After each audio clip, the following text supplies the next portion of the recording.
Penduduk di pantai timur Sabah diingatkan agar tidak panik susulan insiden tembakan di perairan Kunak.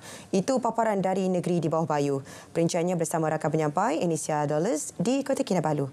Silakan Enisia. Ya, dia. Penduduk di pantai timur Sabah diingatkan agar tidak bimbang susulan kejadian tembakan membabitkan 2 anggota maritim Malaysia di perairan Kunak pagi semalam.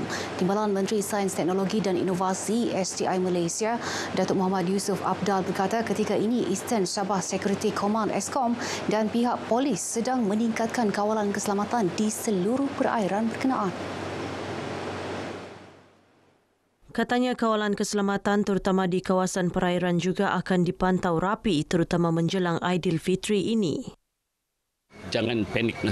Ya, senantiasa berada dalam keadaan tenang dan kita harus yakin bahawa kita ada anggota-anggota keselamatan yang sudah pun terlatih, yang tahu dan sudah berada di perairan kita ini iaitu ESCOM yang tentunya boleh memberi keyakinan kepada kita untuk keselamatan kita terkawal dengan baik.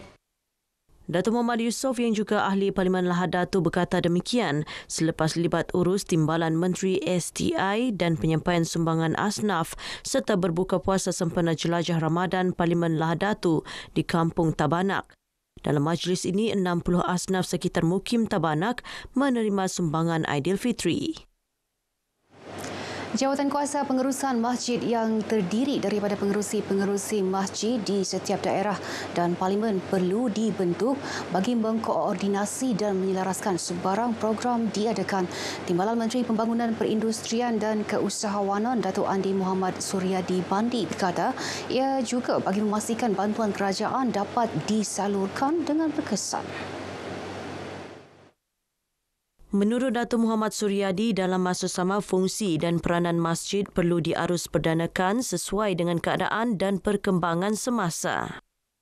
Dengan adanya jawatan kuasa pengurusi masjid ini, saya fikir ada lagi salah satu platform yang baik untuk memastikan sebarang bantuan sebagai contoh daripada kerajaan dapat disalurkan dengan lebih baik dan berkesan.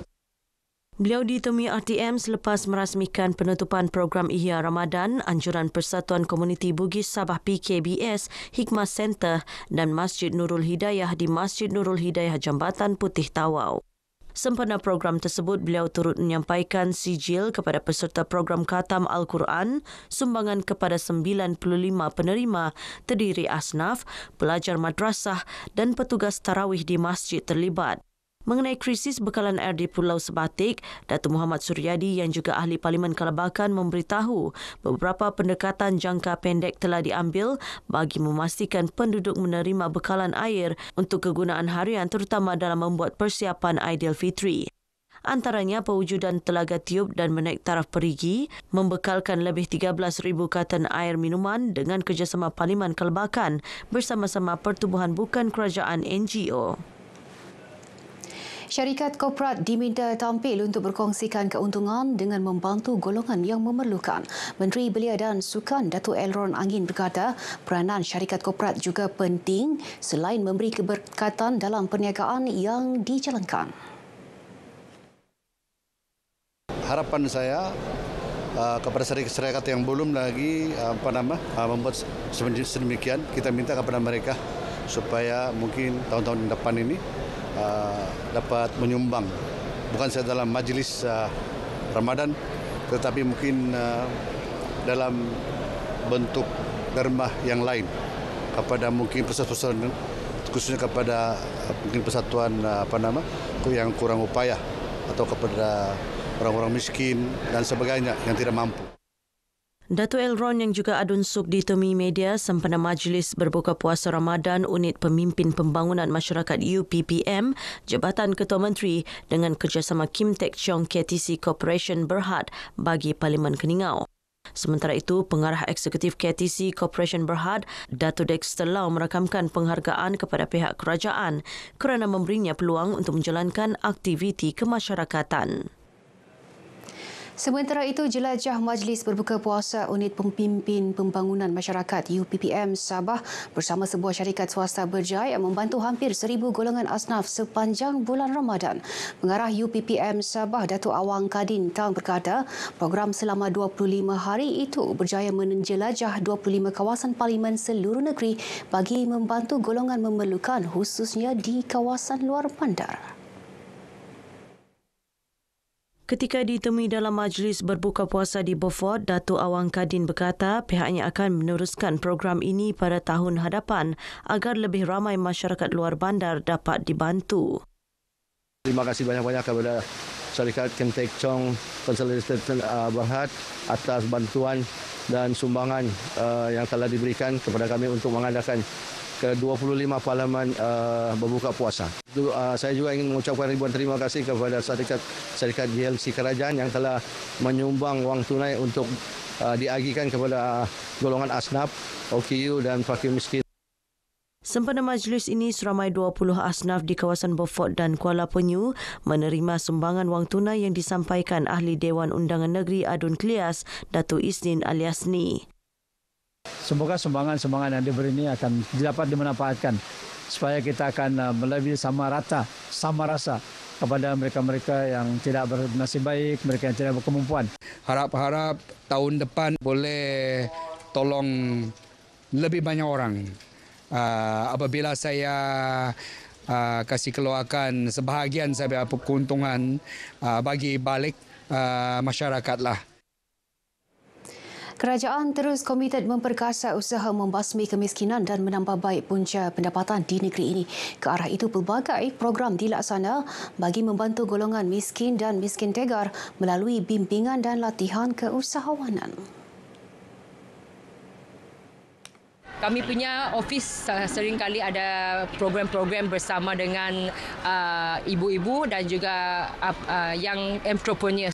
Adalah juga peluang perniagaan kepada anak-anak ramai dan juga ibu-ibu yang di rumah, yang berada di rumah. Jadi melalui Kementerian Usahawan dan Koperasi, kami juga ada program untuk membantu keusahawanan untuk wanita dan juga anak-anak belia kami. Vivian ditemui pemberita dalam majlis berbuka puasa Madani di Sandakan. Sementara itu, Adun Tanjung Papat, Datuk Frankie Pun Ming Fung berkata, program akan diadakan setiap tahun bagi memberi peluang kepada golongan memerlukan meraihkan Syawal dengan lebih bermakna. Ini punya program, saya harap kita ada sini, kita akan ulang-ulang tahun praktis kita ini punya program juga untuk orang yang miskin, orang asnaf, yang orang yang tidak ada peluang. Kita mesti mau cuba kongsi. Seramai 100 anak yatim, 62 keluarga asnaf dan 38 ibu tunggal menerima sumbangan daripada pejabat Parlimen Sandakan dan Dun Tanjung Papat. Penganjuran Majlis Khatam Al-Quran di kawasan terbuka berupaya memotivasikan umat Islam untuk terus mempelajari dan memahami isi kandungan kitab suci itu. Pendekatan itu juga bertepatan dengan bulan Ramadan yang merupakan bulan nuzul Al-Quran sekaligus menjadi wadah kepada umat Islam untuk memperbanyak tadarus Al-Quran. Galakan kepada masyarakat umumnya supaya rajin membaca Quran, faham Al-Quran dan mencintai Al-Quran dan menjadikan Al-Quran sebagai perencah dalam kehidupan seharian. Beliau ditemui RTM sempena program Khatam Al-Quran Perdana Anjuran Majlis Dakwah Negara MDN daerah Sandakan melibatkan 100 peserta.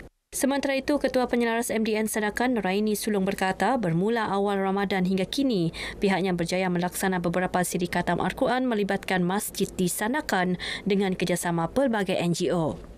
Kita punya aim untuk khatam Quran beramai-ramai, iaitu khatam Quran perdana yang anjuran bersama dengan Majlis Dakwah Negara, juga dengan PPD daerah Sandakan, Pejabat Pendidikan daerah Sandakan dan beberapa NGO seperti yang dikatakan tadi oleh Ustaz.